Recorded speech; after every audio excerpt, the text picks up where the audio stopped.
বড় রাজকুমারীটি ছিল শয়তান এবং খুবই কুটিল প্রকৃতির। সে একটি মেয়েকে অত্যাচার করে। যেই দেখে একজন রাজকুমার আসে, সে তার ছোট বোনের হাতে চাবুকটি ধরিয়ে দেয় এবং রাজকুমার তাকে ভুল বুঝে বড় রাজকুমারীকে বিয়ের প্রস্তাব দিয়ে ফেলে এবং বড় রাজকুমারীটি শয়তান ছিল এবং সে সেই ছেলেকে বিয়ে করতে রাজি হয়ে যায়। এসব দেখে ছোট রাজকুমারী খুবই মন খারাপ করে। হঠাৎ একদিন বড় রাজকুমারী পথে হাঁটতেছিল এবং একটি অসহায় লোককে পেয়ে তাকে মারধর শুরু করে।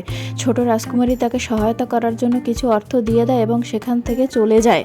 বড় রাজকুমারী এরকমেরই রাস্তায় একদিন হাঁটতেছিল। হঠাৎ করে এক বয়স্ক মহিলার সাথে দেখা এবং সে ইচ্ছে করে তার সাথে ধাক্কা খেয়ে তাকে মারধর করতে শুরু করে। ছোট রাজকুমারী বারণ করলে তাকেও মারতে শুরু করে। তখন সেই রাজকুমার সেখানে আসে এবং তার মাকে দেখে চিনতে পারে।